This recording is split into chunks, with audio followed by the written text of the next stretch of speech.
importante. El Jacinto Vera van a escuchar hablar en los próximos días, porque todos saben que el proceso de beatificación se va a culminar el 6 de mayo, y entonces este siervo de Dios va a pasar a ser un beato, y por lo tanto va a tener un lugar en los altares. Quizá sea el preámbulo o la primera etapa de una segunda etapa, supongo yo, ¿verdad?, de que él mismo sea postulado a su canonización, y entonces Jacinto Vera no solamente va a ser un beato, sino que va a ser un santo. Lo primero que bueno, este es un trabajo que va a salir en el número 13 de la revista Histórica Rochense, que va a salir en los próximos meses. La revista ha tenido un pequeño interregno, pero ya va a volver a salir de vuelta. Y en el número 13 va a haber un trabajo hecho por nosotros. Nosotros vamos a hacer algo mucho menos que un resumen de eso, ¿verdad?, porque no tenemos tiempo para eso. Lo primero que se me ocurre decir es por qué es importante esta figura histórica, por qué tiene relieve, porque hoy estamos hablando de ella, ¿verdad? Y se me antojó hacer 4 renglones simplemente para ello, para decirles su importancia. En primer lugar, fue el primer obispo uruguayo, o sea, fue la primera autoridad eclesiástica que hubo en el país. En segundo lugar, porque le tocó actuar en momentos complicados. Vera no tuvo paz durante todo su trayecto en el país, ¿verdad?, porque siempre le tocó en momentos muy complicados, en algunos casos difíciles, en otros casos violentos, y en otros casos también trágicos y sangrientos. Pero además, su propia forma de ser y de actuar, y la necesidad que él creyó que era la obligación de la época y del momento, hizo que Vera fuera no un fraile, no un integrante más del clero, sino que fuera un guerrero, ¿verdad?, fuera un hombre que podía decirse la primera espada de la Iglesia Católica en Uruguay. Fue un soldado de Dios y las circunstancias hicieron que tuvieran que de alguna forma actuar así. Y en cuarto lugar, porque más que organizar, creó el clero uruguayo, prácticamente hasta ese momento inexistente. Solamente se puede ordenar y organizar algo que ya existe y que está desorganizado. Pero en este caso, la figura de Monseñor Jacinto Vera fue la de ser el verdadero creador. Estas 4 cosas hacen de que nosotros tengamos de alguna manera cierto interés en hablar un poco de él. 3 datos sobre él. Así como el sol nace por el este, aparece todos los días por el este, Jacinto Vera también apareció en el firmamento de la banda oriental por el este, ¿no? Hay quien dice que nació a bordo del barco que lo traía de las Islas Canarias, hay quien dice que nació en Brasil, porque la familia que venía con destino a la banda oriental tuvo que hacer un pequeño parate en Brasil, porque la situación en 1813 así lo ameritaba. Acá, integrante de una familia modesta, sencilla, una familia campesina, más que campesina diría yo, además labradora. Eso hace de que cuando vengan para acá se establezcan en la zona de Pan de Azúcar, más concretamente en el aula del Mallorquín, o definido así como el aula del Mallorquín.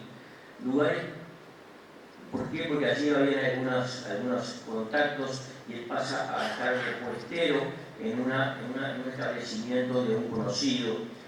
Lugares que no se prestan mucho para la agricultura, ¿verdad?, que por lo menos hay dificultades para eso. Los primeros momentos de esta familia de Vera pasan muchas necesidades, muchos sacrificios, logran algunos ahorros y entonces sí pasan a una segunda etapa en lo que hoy sería el departamento de Canelones, más concretamente en la zona de Toledo.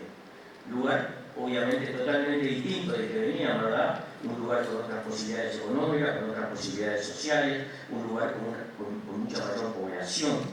Y entonces el niño y el muchachito Vera ya comienza a ver las cosas de otra manera y a tomar contacto con otra gente.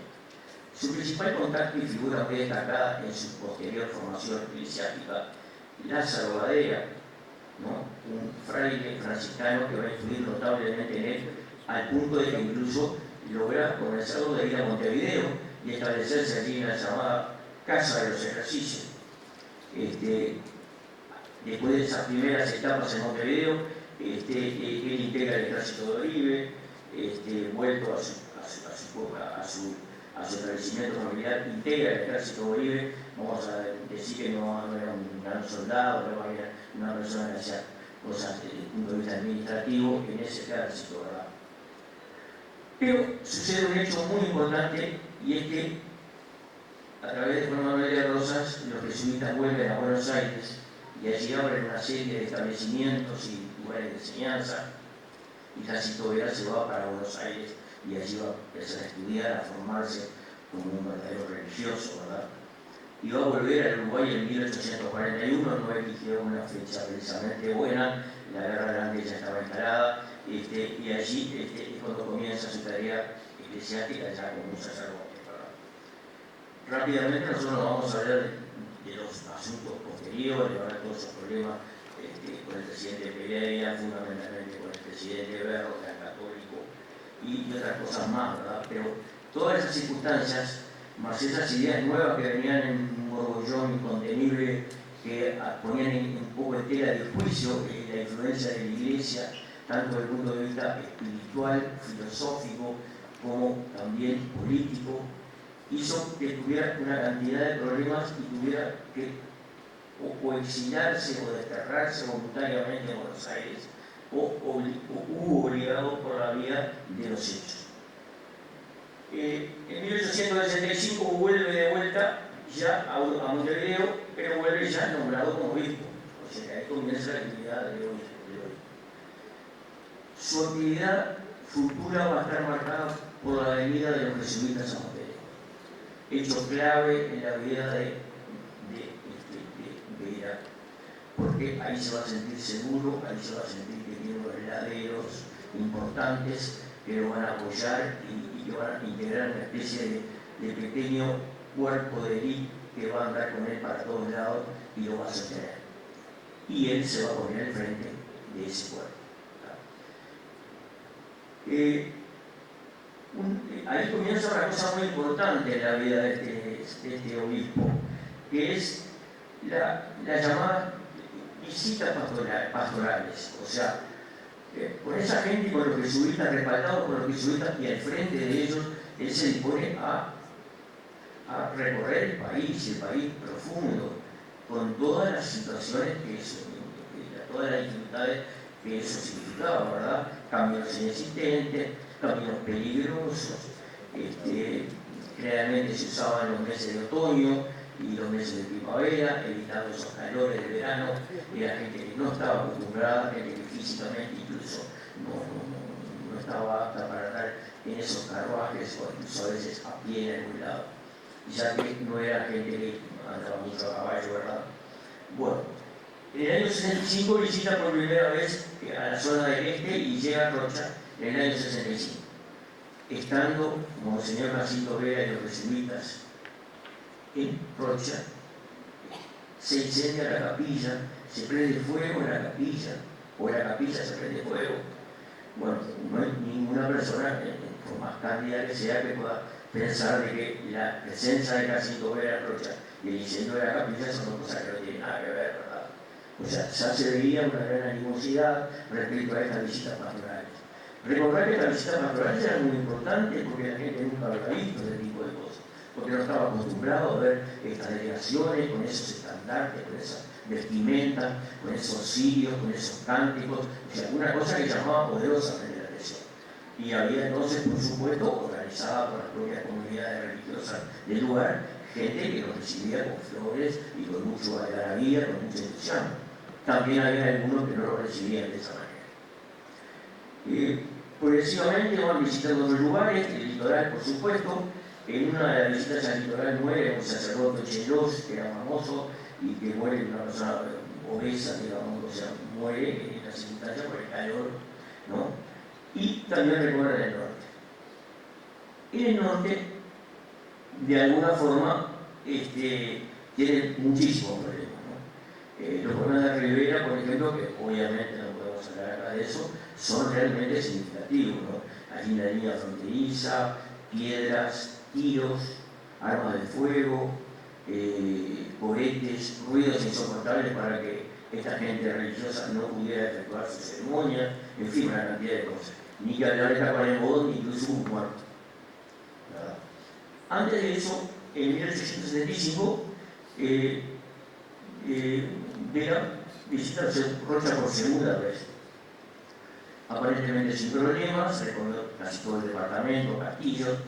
De todo eso podemos ver en los distintos registros parroquiales, porque cada una de las visitas pastorales quedaba evidentemente un testimonio en las páginas de esos libros. Llegamos a 1881, momento muy especial para el este. El 1 de agosto de 1881 va a entrar en vigencia la ley de creación del departamento. Pero anteriormente, habían hablando de marzo, abril, habían habido hechos muy importantes y muy violentos en Rocha, al punto de que sucede una cosa que ustedes que saben más que yo de estas cosas, capaz que pueden inventar la plana, ¿verdad? Yo nunca había visto que metieran preso al cura, o sea, que lo pusieran prisionero, ¿tá? Todo esto impulsado por una cantidad de gente de la zona, pero también por la gente de Maldonado, que obviamente frente a la creación del departamento de Rocha no iba a dejar las cosas así por así. Incluso el primer jefe político de Rocha va a ser Osorio Fajardo de Maldonado, ¿no? Gente muy vinculada a la masonería. Estas logias todavía no se habían formado, pero estaban en proceso de fundación, ¿verdad? Y había una cantidad de gente que sin pertenecer a la masonería también era hostil a estas cosas de la iglesia, no tanto de la iglesia, sino al clero. Estos movimientos eran más que anticatólicos, anticlericalistas. Pero en ese momento también, y ya los primeros días del mes de mayo, don Jacinto Vera decide iniciar una nueva gira, una nueva visita pastoral al este. Y en este caso, como hacen los elefantes, ¿no? Que se buscan su origen, ¿verdad?, para volver. Quizá presintiendo alguna enfermedad, pero quizá también en incertidumbre de que no sabía que esa gira de mayo del año 1881 iba a ser la última gira y iba a ser precisamente el lugar donde él vino a la banda oriental, al sur. El 6 de mayo de 1881, don Jacinto Vera, luego de determinadas circunstancias de salud, se acude a varios médicos de la zona, en fin, eso está todo relatado en este trabajo, fallece en la primera zona de la madrugada. Más o menos un poquito después, unas horas después, don Patrocinio Fernández salía con su diligencia de San Carlos rumbo a Montevideo. Patrocinio Fernández era el mayoral de la diligencia que hacía la carrera entre Santa Victoria y Montevideo. Había pasado muchas dificultades en ese tramo Rocha-San Carlos, con sus arroyos Garzón, José Ignacio, Cañada de Silva, el propio arroyo San Carlos, el arroyo de Rocha, en fin. Y había llegado a San Carlos, había descansado y salió para allá, llegando casi sobre el mediodía, o quizá un poco después del mediodía.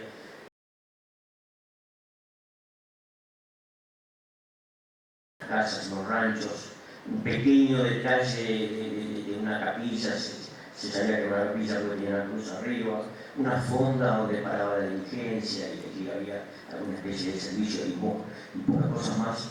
Cuando don Patrocinio llega a Palmas, ve que la cosa ha cambiado, hay más gente, hay 3 o 4 carruajes, hay un movimiento inusitado que le llamó la atención.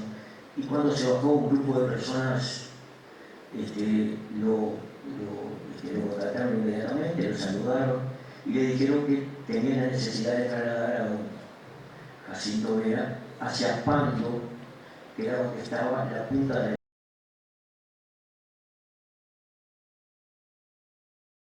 como 6 pasajes, en fin, una cantidad de cosas más.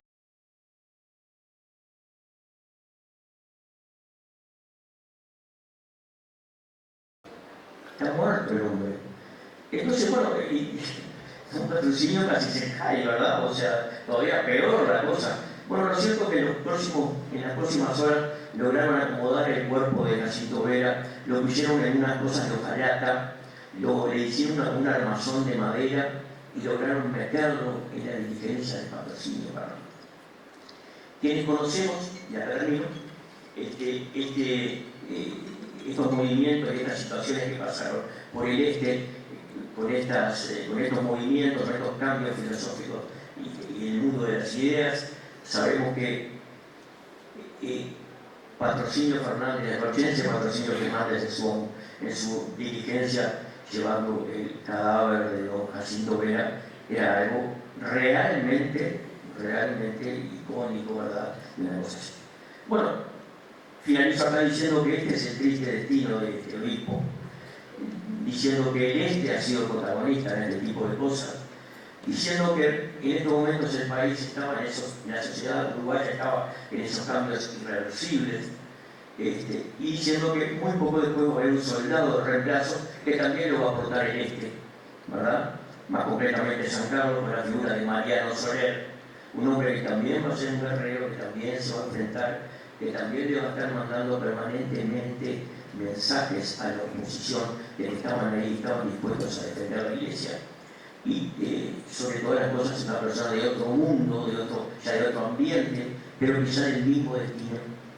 Mariano Soler muere en uno de sus famosos viajes a Tierra Santa y a la Santa Sede, a la salida del Mediterráneo en el barco que lo conducía de vuelta al Río de la Plata. Les agradezco mucho por todo esto. Muchas gracias por